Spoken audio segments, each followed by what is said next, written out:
Hi, welcome to this very special gaming vlog where I'm going to be talking about some things that are on my mind on the pre-campaign front, stuff that's floating around there. With the whole campaign ahead of me that I'm going to be GMing for the group, the sort of things I'm thinking about, and I'm just here to really record it for posterity, but you know, if you can get anything from it, if you're about to run it too, then you know, all's better. I'd say my biggest concern, and it was there long before I even bought the game, was the lack of content and the extremely intermittent release schedule by Green Ronin. Now, the reason this is really happening is because whenever Green Ronin want to put a new box out or new content out or new adventures, supplements, modules, whatever, they have to get approval from BioWare, of course, because it is an intellectual property.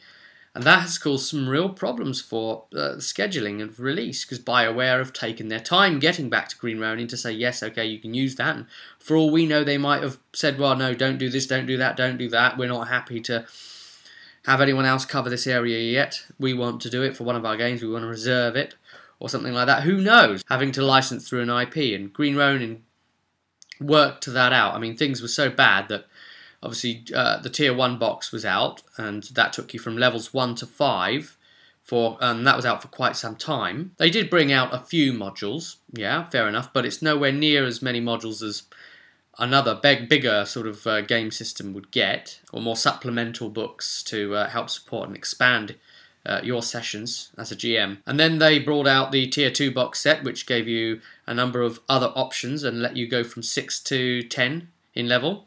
And the idea was to bring out 2 more box sets, Tier 3 and Tier 4. Because of how long they've made us wait, they're going to just bring out Tier 3, and that's going to take you from 11 all the way up to 20, so it's going to be the entire content squashed together.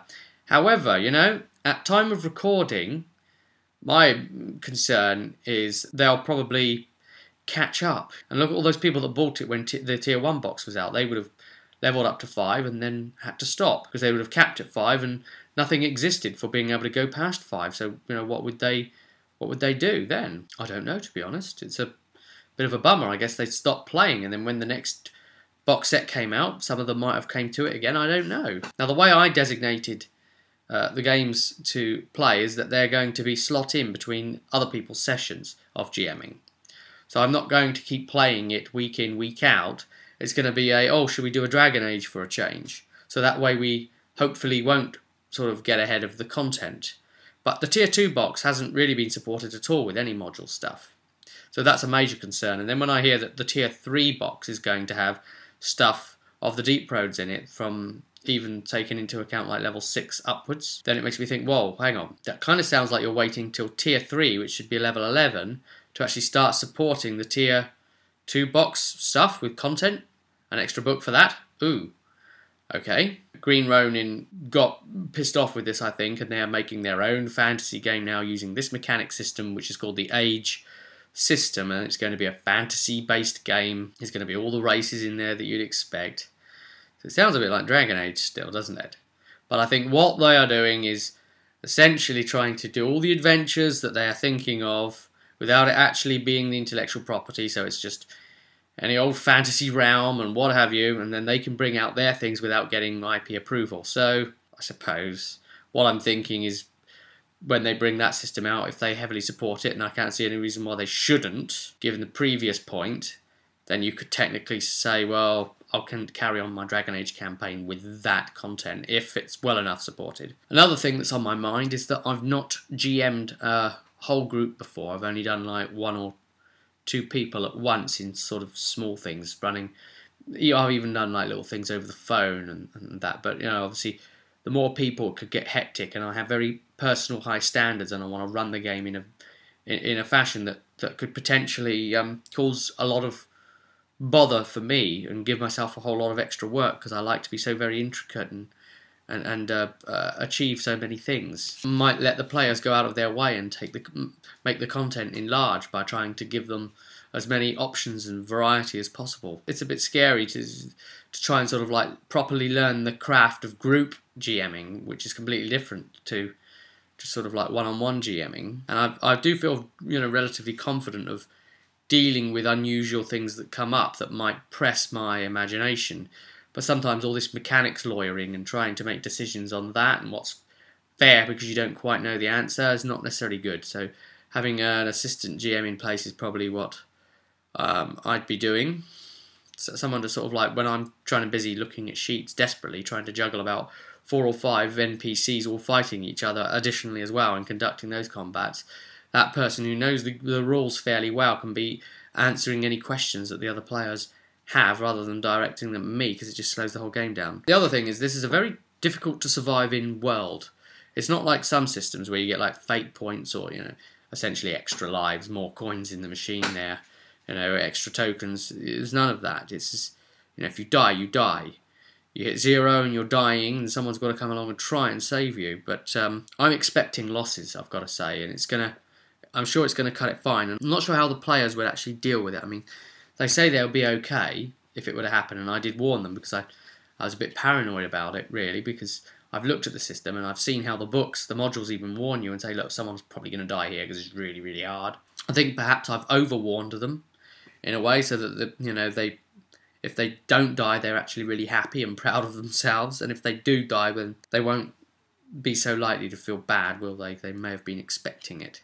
But the books say, someone's probably going to die here, so they can carry on as one of the NPCs here. Now, in that sort of case, I would offer up an NPC to the player then and say, well, carry on as this NPC is just someone in the area, or you can play as them now, and they'll actually accompany the group. And, I don't know, the experience you'd have gained while doing those scenarios with that NPC, I'll let you contribute that towards your new rolled character. So he still gains all the experience, so it's cool. The most interesting thing about Dragon Age, for me, and probably everyone else, is mechanically speaking, is the stunt points list. Obviously, when you roll 3 dice, any 2 doubles, then you've generated stunt points, and you look at the dragon die, the off-coloured die of the 3, and that number is how many stunt points, and you check the chart. It's not a case of, oh yeah, you can do some extra stuff. That's really missing the point. The point is the way you can combine those things, especially the prepare action, but you should take a look at them and really think, oh, how would these work together? These 2 minors, or this minor, this major. Oh, wow, I could actually do this. And there's quite a few little complex combinations you can actually put together. And really, you can bring teamwork into it. Wow, you can tell each other what you're planning and try and make your stunts coordinate. One of my other major concerns is one of the players, an apostate mage, may end up going blood mage, and the problem is we've got a warrior who's planning to go down the Templar route, so how the bloody hell's that going to play out? Trying to figure out a way to swing that into working. I mean, it's even worse, the fact that, as I say, but if he goes blood mage, he's already an apostate, so crikey, and then even trying to hide the fact that he's an apostate from a Templar in training, even though they don't have the Templar specialisation yet because they're level 1. I mean, unless there's something that comes up in the character's own storyline to say, oh, okay, well, it's allowable. Another way I may be able to do it is if the Templar, or if someone became like a Grey Warden. So maybe a Templar become a Grey Warden, or the Apostate become a Grey Warden, or the both become a Grey Warden, because the Grey Wardens do advocate the emergency usage of Darkspawn blood even. But Darkspawn blood, I mean, they've used blood magic before as well. But the hell, these are guys that consume Darkspawn blood. But yeah, in the times of greatest need, they'll do anything, absolutely anything it takes to stop the blight, and that means sacrifice their own souls if need be. That's what the Grey Wardens do. They are the last hope of mankind. They are there. They will rise, they will die trying to stop the blight if need be. And so they kind of have their own ruling and system within it, and then the Templar might have to sort of allow that one away. So that would be interesting to see, wouldn't it? Running the modules, so I've got a plan really in which order I'm going to do them. So I know the first one is the free PDF, and once we start sort of like giving you session notes on how some of those went, I'll include links and show you what they all are. So stay tuned for that as well, and you'll see what I play as I play it. I think I've put the majority of the things on my mind down on the table, and this will give you something to be mindful of as things all kick off and you start to follow it. You can see where I was at the very beginning. Thanks for tuning in, everybody. Stay tuned and keep following the Dragon Age series and all the other ones we do as well for the other systems and games.